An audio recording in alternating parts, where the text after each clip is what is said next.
noite, irmãs, irmãos, que o nosso Mestre Jesus nos ampare sempre. Os avisos de sempre, né? A contação de história acontece com as crianças que estiverem presentes aqui nessa sala paralela às palestras da noite.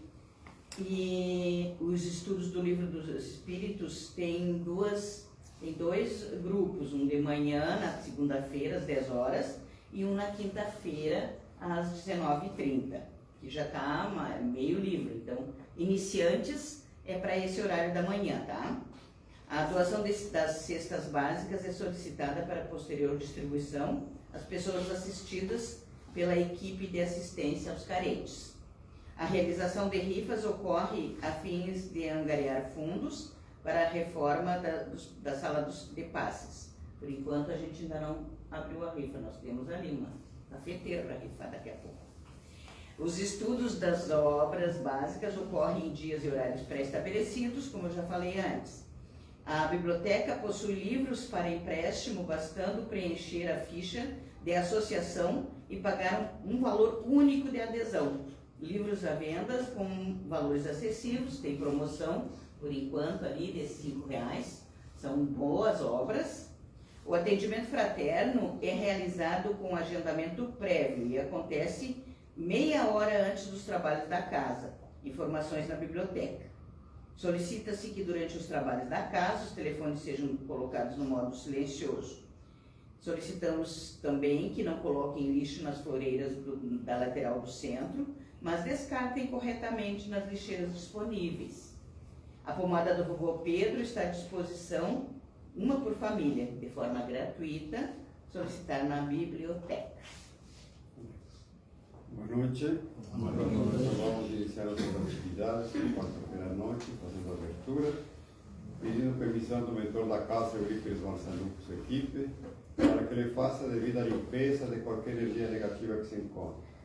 Pedimos a purificação da água, que é o remédio necessário que levar para nossas casas, e assim, em nome de Deus, do Cristo e da caridade, estamos iniciando as atividades da quarta-feira à noite. Nossa irmã Ivone de Torres vai fazer a explanação e a irradiação para os lares, e nossa irmã Guida vai fazer a leitura do Evangelho.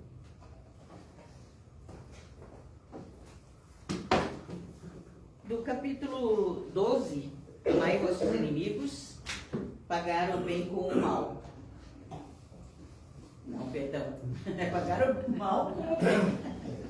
Pagar o mal com o bem. Ouvistes o que foi dito: amarás o teu próximo e odiarás teus inimigos. Eu vos digo: amai vossos inimigos, fazei o bem aos que vos odeiam, e orai por aqueles que vos perseguem e caluniam. Desse modo vos tornareis filhos do vosso Pai que está no céu, porque Ele faz o sol se levantar para os bons e maus, e faz chover sobre justos e injustos. Pois se amardes somente aqueles que vos amam, que recompensa tereis disso? Os publicanos também não o fazem o mesmo? E saudardes somente os vossos irmãos, que fazeis com isso a mais que os outros? Os ímpios também não o fazem? Eu vos digo que se vossa justiça não for mais abundante que aquela dos escribas e fariseus, não entrareis no reino dos céus. Mateus capítulo 5, versículos 20, 43 e 47. Que assim seja. Boa noite a todos. Sejamos sempre bem-vindos a esta casa. E para essa noite, então, eu trouxe um assunto do Livro dos Espíritos, o livre-arbítrio. Um assunto bastante profundo que nos remete a algumas reflexões. E eu trouxe, então, para iniciar esse estudo, umas palavras do livro O Problema do Ser, do Destino e da Dor, do Leon Denis. E diz assim: tua obra mais bela és tu mesmo. Com teus esforços constantes, podes fazer de tua inteligência, de tua consciência, uma obra admirável, de que gozarás indefinidamente. Cada uma de tuas vidas é um cadinho fecundo, do qual deve sair para as tarefas, para missões cada vez mais altas, apropriadas às tuas forças e cada uma das quais será a tua recompensa e alegria.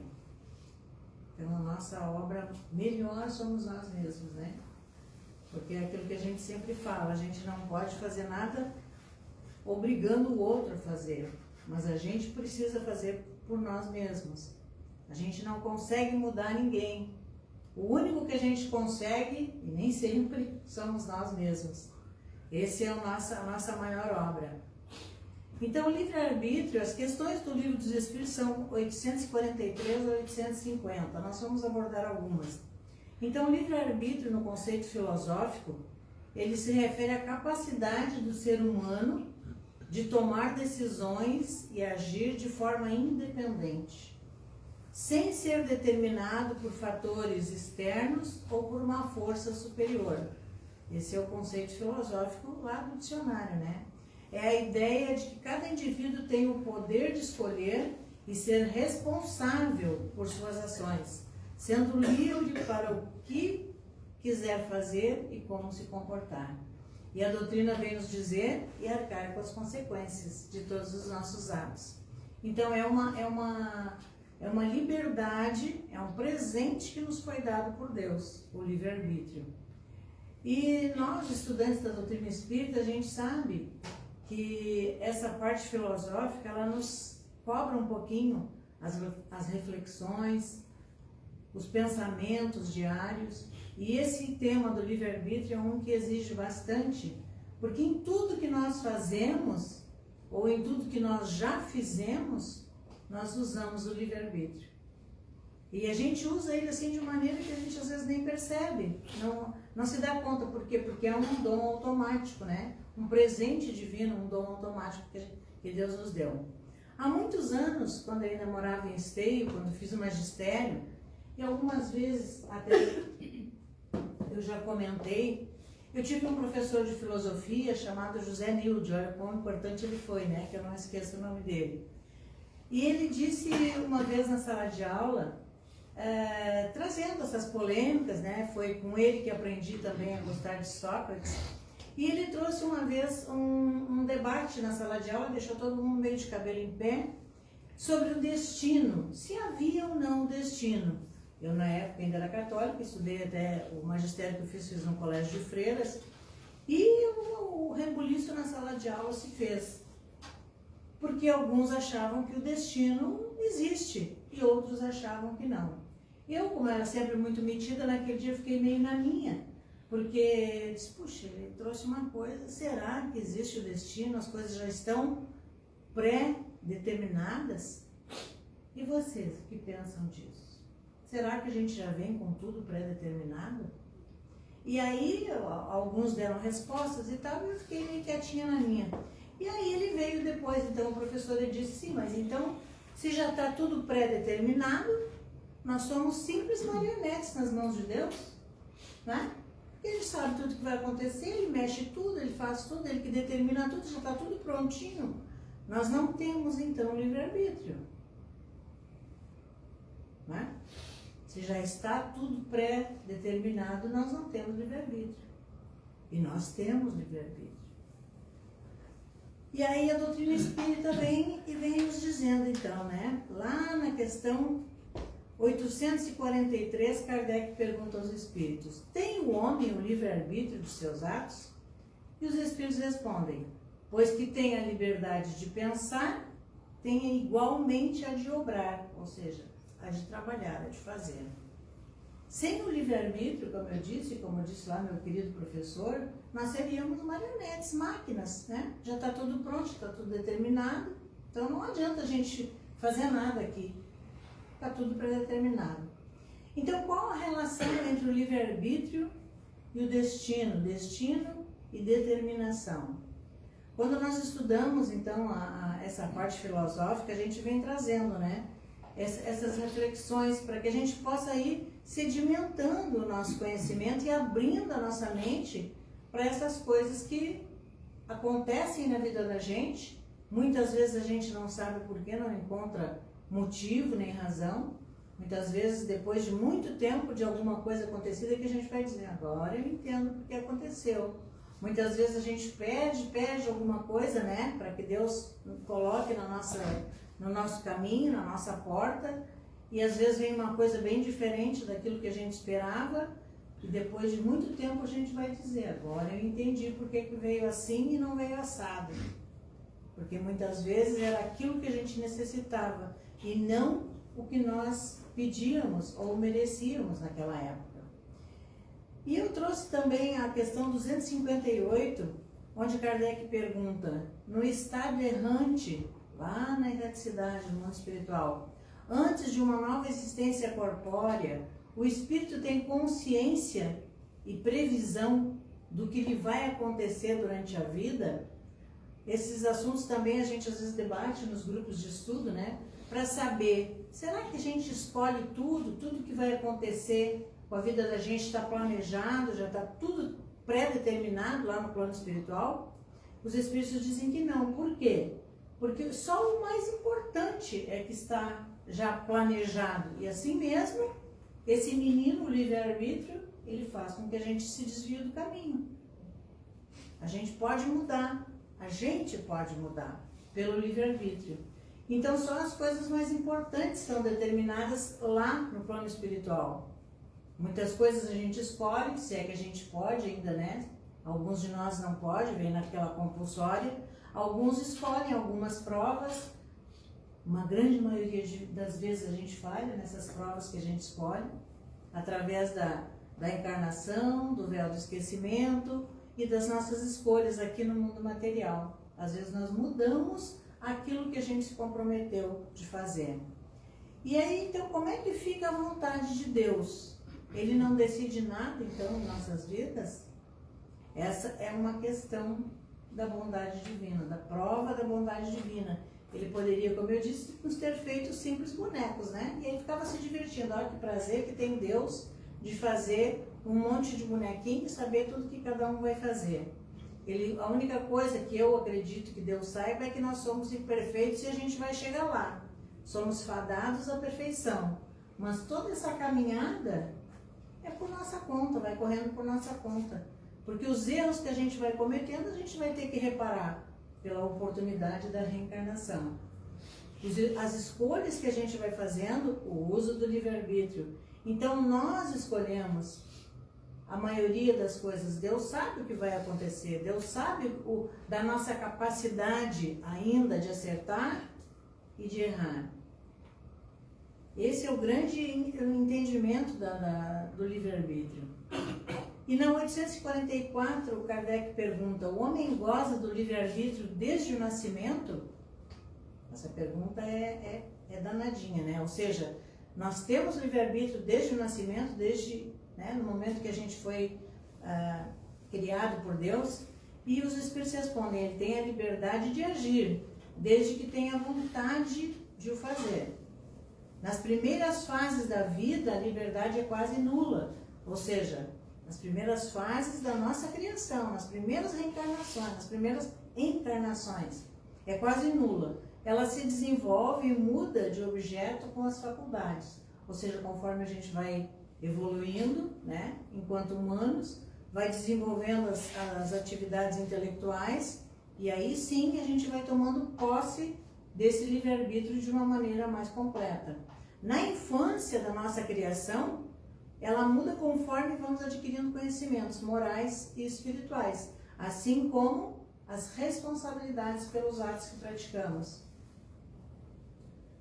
A 845, Kardec pergunta, as predisposições instintivas que o homem traz ao nascer não são um obstáculo ao exercício do seu livre-arbítrio? Ou seja, aquilo que está lá dentro de nós, né, o que somos realmente, não é um obstáculo para o uso do livre-arbítrio?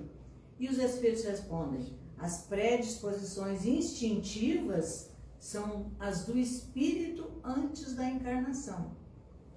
Conforme for ele mais ou menos adiantado, elas podem impedi-lo a atos irrepreensíveis, no que ele será secundado por espíritos que simpatizem com essas disposições. mas não há arrastamento irresistível. Quando se tem vontade de resistir, lembrai-vos, querer é poder. Ou seja, por mais que nós digamos que é o meio social, eu fui levado às más companhias, né? Lembra dos pais de... Hoje em dia, não sei se os pais ainda falam, mas as más companhias. Às vezes a gente diz, né? Coitado, o menino tão bom, mas olha, as más companhias. Não há mal irresistível, dizem os Espíritos. A escolha é sempre nossa. Influenciam? Lógico que influenciam. E principalmente quando o Espírito ainda é mais apegado às coisas da matéria, aos prazeres momentâneos, ele se deixa arrastar. Ele se deixa arrastar. Ninguém arrasta ninguém. Ninguém obriga ninguém a fazer alguma coisa. Com algumas exceções, um revólver na cabeça, né? Alguma coisa assim, aí tem que ser na marra e vai resolver. Mas eles dizem, não há arrastamento irresistível. As drogas, o álcool, os vícios, a gente pode resistir. Tendo vontade firme, a gente resiste. E na seguinte questão, Kardec pergunta, o organismo, o corpo, não influi nos atos da vida? E se influi, não o faz com prejuízo do livre-arbítrio? Porque a gente tem que tomar ciência que nós não somos esse corpo, né? Nós estamos nesse corpo, nós somos espíritos. Então, o Kardec pergunta, se esse corpo influi no espírito que aqui habita? E se influi, não o faz com prejuízo do livre-arbítrio? E os espíritos respondem, o espírito é certamente influenciado pela matéria, que pode entravar as suas manifestações. É aquela coisa, né? Tem o véu do esquecimento e a gente se deixa levar pelas coisas da matéria. Eis porque nos mundos em que os corpos são menos materiais do que na Terra, as faculdades se desenvolvem com mais liberdade. Ou seja, naqueles mundos superiores, onde, né, os espíritos que lá habitam já têm um patamar evolutivo mais alto, eles não se deixam arrastar. A liberdade é mais ampla, é maior. Mas um instrumento não dá faculdades ao espírito, ou seja, esse corpo, ele não dá faculdades ao que o espírito que sou. De resto, é necessário distinguir, nesse caso, as faculdades morais das faculdades intelectuais. Então, quem comanda, né, quem tem posse, é o espírito. É ele que age, é ele que decide. Esse corpo não decide nada. Ele sofre as influências da matéria. O espírito sofre a influência da matéria. Mas é o espírito que vai ou não vai. É ele que decide. Não é esse corpo, não. Esse corpo só está aqui para ser a casa do espírito que aqui temos, né? Acender a própria luz, decisão do livre-arbítrio. Trago uma historinha do livro Sinais de Rumo, pelo Espírito Emmanuel, na psicografia de Chico. E diz assim, conta-se que um homem desesperado alcançou um dia a presença do Cristo e perguntou, Senhor, que fazer para sair do labirinto da terra? Tudo aqui é sombra, maldade, indiferença, angústia e aflição. Dominam todas as criaturas que, ao meu ver, se debatem no mar de trevas. O homem está se queixando para Jesus, né? E ele diz, Senhor, onde o caminho que me assegure a libertação? E Jesus afagou o infeliz e responde generosamente, Filho, ninguém te impede de acender a própria luz. Uma frase simples de Jesus, né? Ele está se queixando de Jesus, que está, né? Todas as coisas da terra, todas as vicissitudes, os problemas, as coisas que nós temos aqui, não estão deixando ele se resolver, ele subir. E Jesus responde, então, ninguém te impede de acender a própria luz. A lição de Cristo é simples, o caminho da liberdade é acender a própria luz, mas a liberdade com o uso do livre-arbítrio, com responsabilidade.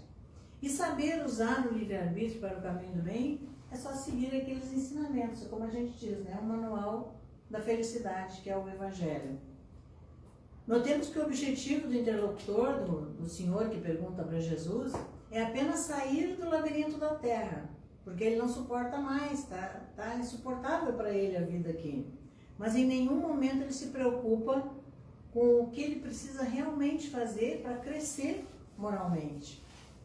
E Jesus então diz a ele, né? Ninguém te impede de acender a própria luz. Usamos o livre-arbítrio para acender a nossa própria luz ou não. Nós somos livres para escolher. Então, esse é o caminho que Jesus deixou para que a gente siga, né? Para que nos tornemos todos homens de bem. Lá na questão 258 diz assim: não é Deus quem impõe as tribulações da vida como castigo? Olha que interessante, porque muitas vezes a gente vê e ouve as pessoas se queixarem, né? Ah, porque Deus é assim, porque é só comigo, porque isso é castigo de Deus, de ter um filho assim, um marido assado, uma mulher assim, isso é castigo de Deus. E aí os Espíritos respondem: olha como a gente tem que entender, nada acontece sem a permissão de Deus, porque foi Ele que estabeleceu todas as leis que regem o universo. Perguntareis agora por que fez tal lei e não a outra? Dando ao Espírito a liberdade da escolha, deixa-lhe toda a responsabilidade dos seus atos e das suas consequências. Nada lhe estorva o futuro. O caminho do bem está à sua frente, como o do mal. Livre-arbítrio para escolher. Mas se sucumbir, ainda lhe resta uma consolação, a de que nem tudo se acabou para ele, pois Deus, na sua bondade, permite-lhe recomeçar o mal que foi feito, através das reencarnações. Presente divino, né? Então é necessário distinguir o que é obra da vontade de Deus e o que é da vontade do homem. O que é da vontade de Deus? As leis, as suas leis, as leis universais. E o que é da vontade do homem? As escolhas que ele faz pelo livre-arbítrio. Tudo está nas leis divinas. E o mal que nós temos entre nós acontece para que nós possamos aprender a escolher e a usar bem esse livre-arbítrio. E algumas vezes nós questionamos os amigos espirituais, né, se eles podem fazer alguma coisa por nós. Alguns de nós viemos à casa espírita, né, e transferimos para a casa espírita, para os mentores da casa, para os médiuns, para eles resolverem os nossos problemas. E aí eu trouxe esse livro do Edgar Armond, é aquele do Exilados na Capela, né, Exilados de Capela, o livre-arbítrio, que foi que me trouxe também alguma inspiração para esse estudo. E lá numa lição de número 7 diz assim: limites à proteção espiritual. E ele diz assim: a proteção que nós recebemos dos espíritos benfeitores tem limites e condições que não devemos ignorar, pois que não é ilimitada ou arbitrária. Ou seja, também os espíritos que nos cercam, nos ajudam, nos amparam, nos orientam, nos influenciam, nos intuem, têm as suas limitações. Por quê? Porque pelo livre-arbítrio, nós é que vamos escolher o caminho, se vamos para lá ou vamos para cá. Conhecendo a paciência, a bondade e a boa vontade e a tolerância deles pelas nossas dificuldades e inferioridades morais, habituamo-nos a pedir sempre, na esperança de sermos atendidos, sem considerar que eles somente atendem quando podem ou quando devem, quando nos colocamos em condições de merecer o atendimento, e ainda quando este não vem a produzir resultados ou consequências contraproducentes, prejudicando em vez de nos beneficiar. Então, como é importante a gente entender, né, esse limite da proteção espiritual. É preciso a gente saber que eles têm um limite de atuar, de fazer alguma coisa, e eles atuam e eles fazem por nós, mas eles têm um limite. Porque também tem um limite que nós colocamos pelas nossas imperfeições. E aquele momento é o que temos que passar. Então eles não podem interferir ali, porque eles estariam interferindo no nosso livre-arbítrio. Então assim fica um pouco mais fácil da gente entender o que é esse livre-arbítrio. Lá na questão 259, Kardec ainda pergunta: se o espírito escolhe o gênero de provas que deve sofrer, Todas as tribulações da vida foram previstas e escolhidas por nós? Todas não é bem o termo, eles respondem. Pois não se pode dizer que escolhestes e previstes tudo o que vos acontece no mundo, até as menores coisas. Escolhestes o gênero das provas, os detalhes são consequências da posição escolhida, e frequentemente de vossas próprias ações. Aqui outro véu do esquecimento, outro presente então divino, né? Muitas vezes a gente passa por diversas encarnações e não tem consciência de que provas a gente escolheu.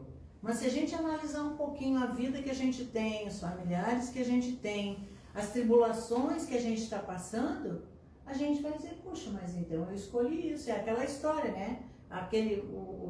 O abençoado pede paciência para Deus, Deus vai largar um saco de paciência na mão dele? Não, ele vai largar uma prova para testar a paciência dele. Por isso que muitas vezes a gente não entende o porquê de a gente estar passando por aquilo ali. Deus dá-me paciência. Deus vai mandar uma prova para testar se eu estou capacitado na virtude da paciência. Às vezes fica difícil da gente entender isso, né? Então, ao escolhermos, não podemos saber exatamente o que será a nova experiência na carne. E com o véu do esquecimento e as vicissitudes aqui na vida terrena, as coisas complicam e às vezes complicam bastante. Mas a gente tem que saber que alguma coisa que está acontecendo na vida da gente, a gente escolheu passar por aquilo ali. É difícil compreender? Não é difícil de compreender, às vezes pode ser difícil de aceitar, né? Que a gente esteja passando por tantas tribulações. Mas alguma coisa foi a gente que escolheu.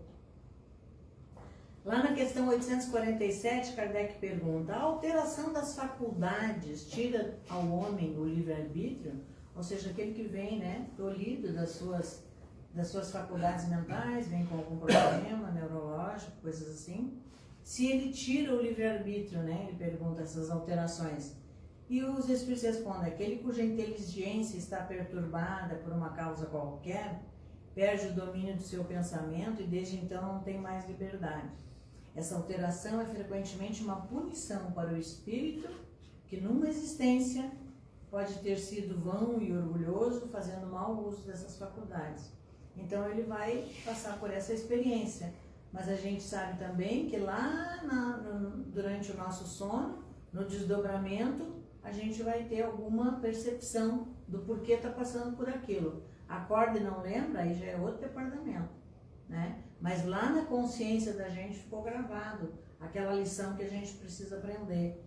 E aí a gente precisa o quê? Ter consciência, o tal do Sócrates que chega aqui. Conhece-te a ti mesmo. É nessas reflexões que a gente vai conseguindo se encontrar. Então, livre-arbítrio é libertação, é consciência de agir e de arcar com as consequências.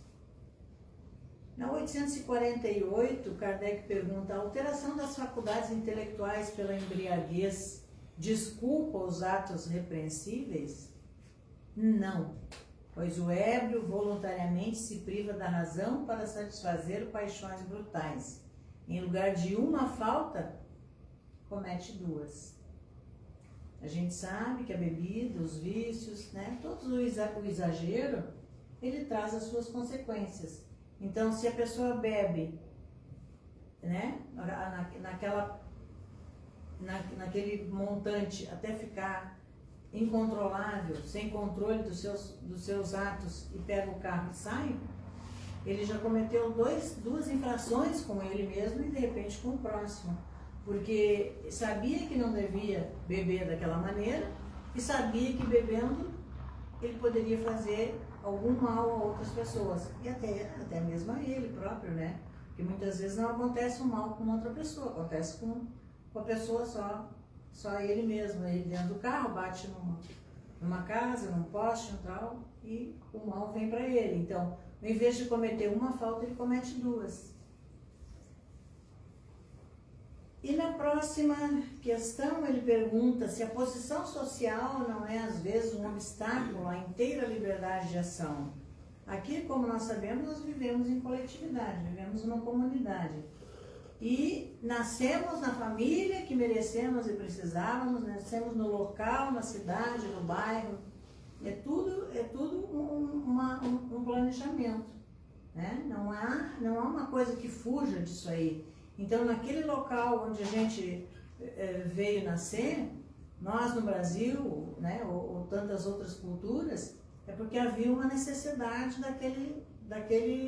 de aprendizado naquele local. E os Espíritos respondem: o mundo tem sem dúvida as suas exigências. Deus é justo e tudo leva em conta, mas vos deixa a responsabilidade dos poucos esforços que fazeis para superar os obstáculos. Eles são bem claros, né? Eles dizem que muito pouco a gente faz por a gente mesmo. Muito poucos esforços que fazeis para superar os obstáculos.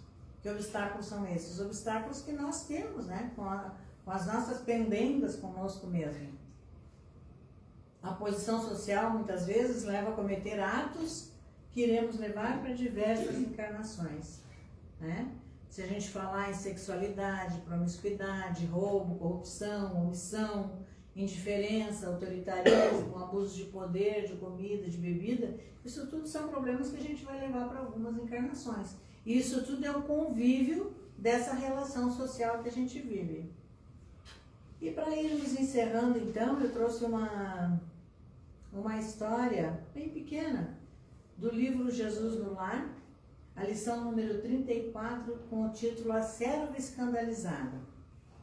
E diz assim: ante as exclamações de Dalila, esposa de Azor, o tecelão, quanto às maldades de alguns publicanos de mau nome que a haviam desrespeitado em praça pública, justamente quando ela procurava praticar o bem, ela relatou a Jesus, então, com simplicidade.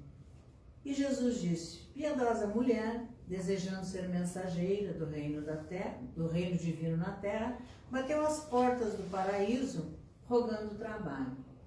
Jesus sempre ensinando, né, com as suas histórias, com as suas parábolas. E ele disse: foi atendida cuidadosamente por um anjo que lhe recomendou visitasse uma taberna para salvar 2 homens bons, desprevenidos, que se haviam deixado embriagar, dominados por insinuações insufladas por espíritos das trevas. No dia seguinte, porém, a enviada reapareceu chorosa, explicando ao mestre que não lhe foi possível satisfazer a determinação, porque o recanto indicado jazia repleto de jogadores a trocarem palavras obscenas e cruéis. O anjo, então, mandou a um esconderijo em uma floresta próxima, a fim de socorrer uma criança desamparada. No outro dia, porém, a emissária regressou, alegando que lhe não fora exequível o trabalho, porque a furna ocultava vários homens e mulheres seminus a lhe ferirem o pudor feminino. Ela deixou a criança lá. O administrador celeste, sem desanimar, designou-a para auxiliar uma senhora agonizante, mas decorridas poucas horas, a colaboradora voltou, ruborizada, ao ponto de origem, informando que não pudera nem mesmo penetrar o quarto da enferma, porque na antecâmara, o esposo da doente, palestrando com uma certa mulher de baixa procedência, projetavam um assassínio para a noite próxima. Por estimoso, o ministro do Alto, embora com algum desapontamento, determinou-lhe o auxílio a 2 homens dementes, situados em extenso vale de imundos. No dia imediato, a serva escandalizada voltou, esclarecendo que não conseguira alcançar o objetivo, porque os loucos viviam impressionados com cenas de vida impura a lhe causarem repugnância.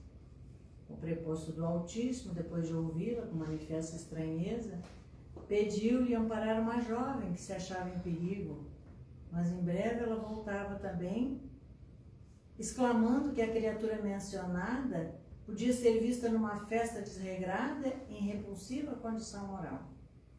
E assim a candidata ao trabalho celeste atravessou a semana inutilmente, cultivando a ineficiência sob vários pretextos. Todavia, procurando de novo o anjo para solicitar-lhe serviço, dele ouviu a exortação de que se fizera merecedor. Minha irmã, Por enquanto, continue desenvolvendo seu esforço nas vulgaridades da terra. Oh, e por que? Indagou ela, perplexa. Não mereço abeirar-me da vida mais alta? E o anjo respondeu, seus olhos estão cheios de malícia, elucidou o ministro tolerante. E para servir ao Senhor, o servo do bem retifica o escândalo com amor e silêncio, sem se escandalizar. Calou-se o mestre por longos minutos e depois concluiu sem afetação. Quem se demora na contemplação do mal não está em condições de fazer o bem. Os circunstantes entreolharam-se espantadiços e, ao final, uma oração no culto doméstico foi pronunciada.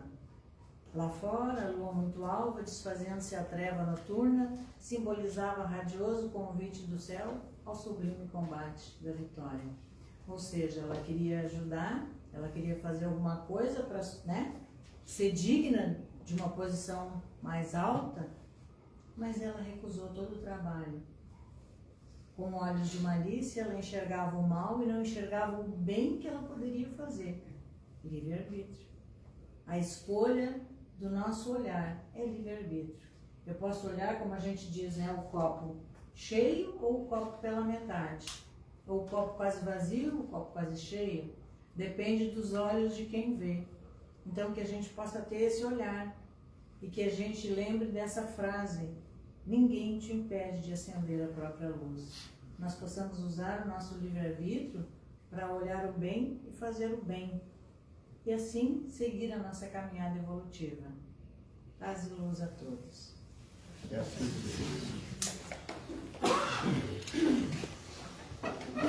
Nós vamos ir para a irradiação para os lábios, e vocês enviem um pensamento positivo para um irmão que está precisando de ajuda no lugar que ele estiver. Nossa irmã vai fazer a irradiação. Vamos unir então os nossos pensamentos, pedindo a proteção e o amparo dos mentores da nossa casa, e que eles possam nos guiar até os nossos lares, lá onde os desafios maiores de cada um de nós acontecem, que nós possamos pedir então a limpeza, a luz, a saúde para cada um daqueles que convivem conosco. O nosso lar, a nossa casa. Nós podemos passar pelos quartos que lá tem, pela cozinha, pela sala, pelo pátio,